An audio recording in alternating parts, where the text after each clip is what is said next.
narrative. I got home that evening expecting nothing out of the ordinary. My mind was already set on the mundane routine, kicking off my shoes, grabbing a quick dinner, and maybe binge-watching something to wind down. But as soon as I opened the door, something felt off. The air in the house was different, almost hollow. It wasn't until I stepped into the living room that the reality hit me. The framed photos on the mantle, the ones of us from vacations and holidays, were gone. My heart skipped. I rushed to the bedroom, throwing the door open. Her closet was half empty. Clothes that had been neatly hung just that morning were nowhere to be seen. The drawers where she kept her jewelry and makeup had been cleaned out. The bathroom was no better. Her toothbrush, skincare bottles, everything personal, gone. It was as if someone had surgically removed her presence from my life in a matter of hours. I stood there, frozen, staring at the glaring absence of her things. My first instinct was to call her, but when I reached for my phone, I hesitated. Maybe there was some kind of explanation, I thought. Maybe she had left in a hurry for a family emergency or something important. But deep down, I already knew this wasn't the case. I finally worked up the courage to dial her number. It rang and rang until it went to voicemail. I tried again and then a third time. Each unanswered ring tightened the knot in my stomach. By the fourth attempt, I knew she wasn't going to pick up. I texted her, something simple. "Where are you? What's going on?" There was no reply. The hours ticked by as I sat in that eerily quiet house, every sound amplified by the silence. I paced the living room, replaying the last few days, weeks, even months, searching for any signs I might have missed. Had we argued recently? Was there something I said or did that pushed her away? Nothing stood out. I started making calls to her friends and family, but no one knew or claimed not to know where she was. Most seemed genuinely surprised, while others avoided the question entirely. That only made my mind race even more. Was this planned? How long had she been thinking about this? At one point, I noticed our wedding album still sitting on the shelf. My chest tightened as I opened it, flipping through the pages.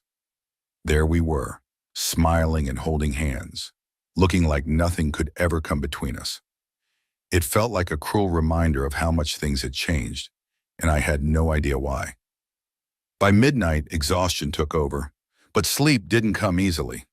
My mind kept playing tricks on me, whispering worst-case scenarios. Was she okay? Did something happen to her? Or was this all intentional? I couldn't shake the gnawing feeling that whatever was happening was far bigger than I could understand at that moment. The next morning, I woke up hoping it was all some bizarre nightmare, but the empty closet and missing photos were very real.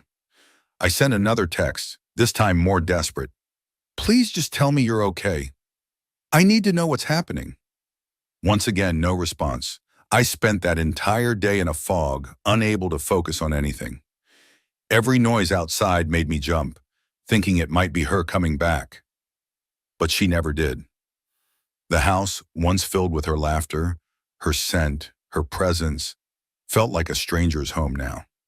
I had no answers, no clues, and no direction. Just the cold, hard fact that my wife, the person I thought I knew better than anyone, had vanished without a trace or explanation, and I was left to pick up the pieces alone. 2 days passed in a blur of confusion and anxiety. Every time my phone buzzed, my heart leaped, hoping it was her. Finally, some kind of explanation. But each time it was a false alarm. Spam calls, work notifications, or concerned texts from friends I'd told about the situation. The silence from her end was deafening. It gnawed at me, filling my head with countless scenarios, each worse than the last. On the second evening, as I sat at the dining table, staring at the untouched plate of food in front of me, my phone lit up. Her name appeared on the screen. My stomach turned as I grabbed it, fumbling to unlock it before the notification disappeared. It was a text message. I opened it immediately, my breath catching in my throat. "Enjoy your house and rotten loneliness." For a moment, I thought I misread it. I stared at the screen, waiting for something more, a follow-up, an apology, an explanation. Nothing came. Just those 9 words, cold and venomous. My hands trembled as I read it again, and then again, hoping to find some hidden meaning, some hint of sarcasm or anger that might make it less cruel. But it was as blunt as a hammer. What kind of person says that? After years of marriage, shared dreams and promises, how could she reduce everything to this? My initial reaction was shock, but it quickly morphed into anger. I slammed the phone down on the table, the sound echoing through the house. She had stripped me of any chance for closure. No conversation, no reasoning, just a dagger of a message in silence. Questions flooded my mind. Was this her way of justifying what she'd done? Was she blaming me? I thought back to our time together, trying to piece together how someone I trusted completely could harbor this level of resentment. Had I been blind to her unhappiness? Or was this just an excuse for something else entirely? I debated replying to the text, crafting dozens of responses in my head. Some were desperate pleas for clarity. Others were laced with the anger bubbling inside me. But each time I stopped myself. If she had the audacity to send that and nothing more, what good would my words do? She clearly didn't care. That night I barely slept, her message looping in my mind like a broken record. It wasn't just the words, it was the finality of it all. She didn't just leave, she wanted to hurt me. And it worked. The next morning, the anger subsided, replaced by a hollow ache. I sat in the living room, staring at the space where our wedding photo used to hang. Her text had given me something I didn't have before. Certainty. She wasn't coming back. Whatever had driven her to leave was more than a fleeting impulse. She had made her decision, and she didn't want me to understand why. Still, I couldn't shake the feeling that there was more to this. People don't just walk out like that without a deeper reason, without something or someone pushing them to do it. As cruel as her message was, it left me with an unsettling realization. I didn't know her as well as I thought I did, and that realization was almost as painful as her words. The house felt even emptier now, every creak and shadow reminding me of her absence. But this time, the silence wasn't just void, it was hostile, as if her words were echoing through the walls, taunting me. Rotten loneliness. I didn't know what hurt more, the fact that she left or the thought that maybe, just maybe, she truly meant every word. The days after her cruel message were a strange mix of numbness and obsession. I told myself I wouldn't keep looking for answers, that I should let it go, but my mind wouldn't let me rest. Something wasn't adding up. The abruptness of her departure, the venom in her words, it felt too calculated, too rehearsed. And the more I thought about it, the more I realized I had to know why. Not for her, not to fix things, but for me. I couldn't move on without understanding what had really happened. I started where anyone would, her social media. At first I felt ridiculous, like some desperate teenager stalking an ex's profile. But the more I scrolled, the more I noticed little things I had overlooked before. Over the past few months, her posts had shifted. Fewer photos of us together, more nights out with friends, vague captions about freedom and new beginnings. None of it had seemed odd at the time, but now, in hindsight, it painted a picture I couldn't ignore. Then I stumbled upon a tag. A friend of hers, someone I barely knew, had posted a group photo from a night out. There she was, smiling, carefree, with her arm around another man. I didn't recognize him, but the way they stood close, their body language, it wasn't friendly. My stomach dropped. I clicked through the friend's profile, following the breadcrumbs, and soon I found more. Subtle comments, private jokes between her and this stranger, all hiding in plain sight. My pulse quickened as I pieced it together. This wasn't something new. It had been going on for months, maybe longer. While I was busy thinking everything was fine, she was building a life behind my back. It wasn't just the betrayal that stung, it was the effort she had gone to hide it. She'd scrubbed any obvious traces, but there were still digital crumbs left behind, little glimpses into the double life she'd been leading. And suddenly her message made more sense. Enjoy your house and rotten loneliness. She didn't leave because she was unhappy or because of something I did. She left because she had already moved on. As the realization sank in, my anger flared again. I thought back to the times I had stayed late at work to give her space, the times I had gone out of my way to make her happy, oblivious to the fact that she was already checked out. How long had I been nothing more than a placeholder to her? But anger wasn't enough. I needed proof, something tangible to confront her with. Not that I thought it would change anything, but because I needed to feel like I still had some control in this chaos. I logged into an old tablet we used to share, praying she hadn't logged out of her accounts. To my surprise, she hadn't. What I found there ripped the bandage off entirely. Messages between her and the man from the photo, intimate, mocking, detailing their plans to be together. One stood out, dated weeks before she left. "I'll tell him soon. I just need to figure out how to make him hate me so it's easier." The words hit at me like a freight train. She had orchestrated everything, even the cruel way she left. It wasn't enough for her to move on. She wanted to destroy any possibility of me finding peace in her absence. I stared at the screen, a storm of emotions raging inside me. Betrayal, anger, humiliation. They all fought for dominance, but beneath it all was a bitter clarity. The person I had loved, the person I thought I knew, didn't exist anymore. Maybe she never did. It wasn't closure, not yet, but it was something. I finally had answers, even if they weren't the ones I wanted. And as painful as it was, it meant I could start letting go of the version of her I'd been holding on to. She had made her choice, and now I had to make mine. I don't know what I expected to feel after uncovering the truth. Part of me thought the anger would burn itself out, or that the betrayal would eventually dull into something manageable. But in reality, it was like carrying around a weight that wouldn't shift. Every time I thought I could breathe, another reminder would drag me back down. I was learning to live with it, or at least trying to, when the unexpected happened. It was 2 weeks after she'd left. I was sitting at home staring blankly at the TV, trying to lose myself in something mindless. That's when my phone buzzed. The number was unfamiliar. Normally, I wouldn't have answered, but something told me to pick up. "Hello?" I said, my voice heavy with exhaustion. There was a pause on the other end, followed by a hesitant voice. "Hey, I don't know how to start this, but you don't know me. My name's Mark." The name didn't mean anything to me at first, but then he added, I'm the guy who's been seeing your wife." For a moment, I didn't speak. My mind was racing, trying to process what I just heard. I thought about hanging up, but curiosity, or maybe masochism, kept me on the line. "What do you want?" I asked, my voice colder than I intended. He sighed, and I could hear the nerves in his voice. "Look, I'm not calling to gloat or anything. I didn't know who else to talk to. Things with her, they're not what I thought they'd be. She's not who I thought she was."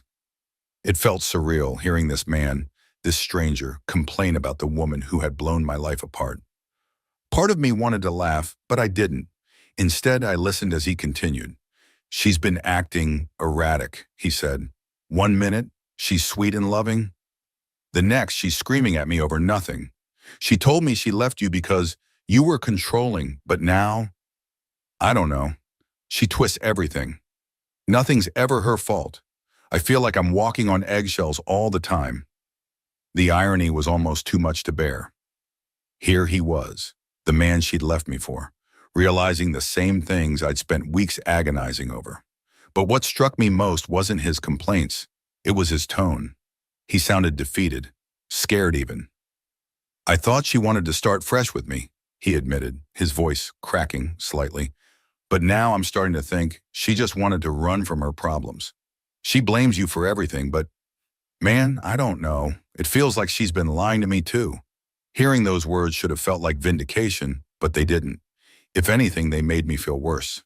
I had spent so much time blaming myself, wondering what I had done wrong, and now here was this guy, someone who should have been enjoying the honeymoon phase of their relationship, telling me it wasn't me at all. It was her. He went on to describe how their relationship was already unraveling. The arguments, the manipulation, the way she would pick fights over the smallest things. "I think she's using me," he said finally, his voice barely above a whisper. "And I don't know what to do." For a moment, I didn't know how to respond. What was I supposed to say? Welcome to the club? I told you so. But as much as I wanted to lash out, I couldn't bring myself to do it. He sounded broken, like a man who had walked into something he didn't understand and was now paying the price. I don't know why you're telling me this, I said finally, but if you're looking for advice, all I can say is get out. Don't wait for it to get worse because it will. There was a long silence on the other end before he spoke again. Thanks, he said quietly. I thought you should know. She's not what she seems. She's dangerous. When the call ended, I sat there for a long time, staring at the phone in my hand. His words echoed in my mind. She's not what she seems. I had spent so much time trying to understand what went wrong, trying to find the cracks in our relationship. But now it was clear. The cracks weren't mine, they were hers. And for the first time since she left, I felt something other than anger or sadness. I felt relief. Maybe I wasn't the problem after all. After the call with Mark, I knew I couldn't avoid her anymore. I'd spent weeks trapped in my own mind, trying to piece together what went wrong, but hearing his side of the story lit a fire in me. She had wrecked my life and was now doing the same to his, spinning the same web of lies and manipulation. It was time to face her, not for closure, not for reconciliation, but for answers. I needed to hear it from her. I waited a day to steady myself, rehearsing what I wanted to say. I wasn't going to yell or lose control. I wanted to keep the power this time, to be calm and calculated, everything she hadn't been. Finally, I texted her. We need to talk, in person, no excuses. To my surprise, she replied almost immediately, fine, tomorrow 5 p.m. at the coffee shop on Maple. The next day, I arrived 10 minutes early, sitting at a corner table where I could see the entrance. My heart was pounding, but I forced myself to focus. I wasn't there to rehash the past or to beg for explanations. I just wanted the truth, no matter how messy or ugly it was. She walked in a few minutes late, looking as if she hadn't a care in the world. Her hair was perfect, her clothes immaculate. It was as if nothing had happened, as if she hadn't torn my life apart and left me to pick up the pieces.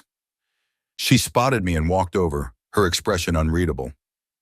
So, she said, sitting down across from me, what do you want? Her tone was casual, almost dismissive, and it lit a spark of anger in me, but I kept my voice steady. I want to know why you left the way you did, why you felt the need to destroy everything instead of just being honest. She rolled her eyes, leaning back in her chair. Oh, come on, you already know, don't you? You've been digging around, stalking me online. I'm not stupid.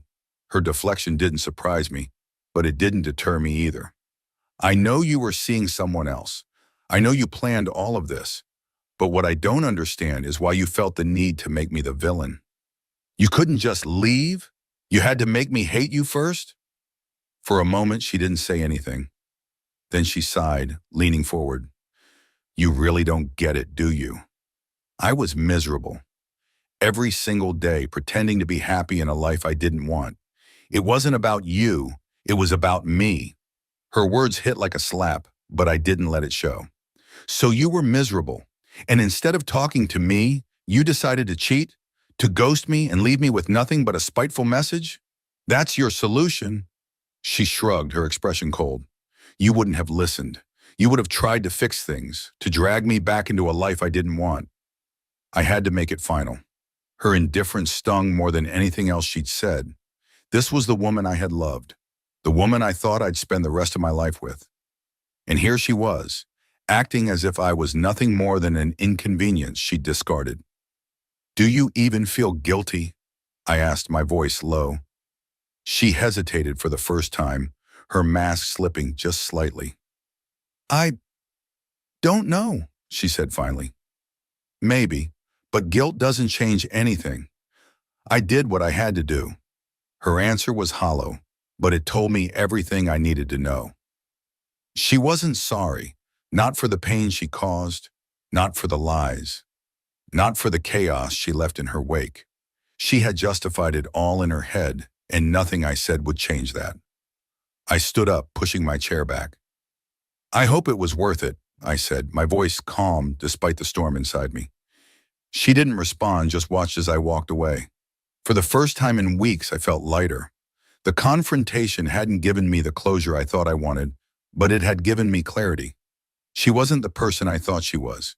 She hadn't apologized, hadn't given me the kind of closure you see in movies, but I'd stopped expecting that the moment I sat across from her. What I got instead was clarity, painful, unvarnished clarity. And with that, I knew it was time to take back control of my life. The first step was reclaiming my space. The house, once a constant reminder of everything I had lost, needed to feel like mine again. The next day, I started clearing out everything that carried her lingering presence. The closet, the bathroom drawers, the photos we had taken together, they all went into boxes. I didn't throw them out, but I didn't keep them in sight either. They were just relics of a life that no longer existed.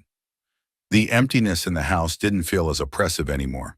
If anything, it was a blank slate. I rearranged the furniture, painted the walls a fresh color, and replaced the pictures with art that I liked. Slowly, the space stopped feeling like a shared life and started feeling like my own. But fixing the house wasn't enough. I needed to fix myself too. For weeks, I had been stuck in survival mode, just trying to get through each day. Now I forced myself to think about what I wanted moving forward. I started going for runs in the mornings, letting the rhythm of my feet hitting the pavement drown out the noise in my head. I reconnected with friends I drifted away from during the marriage, accepting their invitations to dinner or drinks, even when it felt easier to stay home. I even started therapy, not because I wanted to dwell on the past, but because I needed to make sure I didn't carry its weight forever. Some days were harder than others. There were moments when I'd catch myself thinking about her, about what we had, or what I thought we had. But those moments didn't last as long as they used to. Each time I reminded myself that the version of her I missed wasn't real. It was a reflection of who I wanted her to be, not who she actually was. One evening, I got a text from Mark, the guy she had left me for. It was short and to the point. "You were right. I left." I stared at the screen for a moment before deleting the message. It wasn't my problem anymore. Whatever chaos she was creating now wasn't my responsibility to fix or understand. As the weeks turned into months, I found myself laughing more, smiling at things I used to enjoy before everything fell apart. I started exploring hobbies I had put on the back burner during the marriage.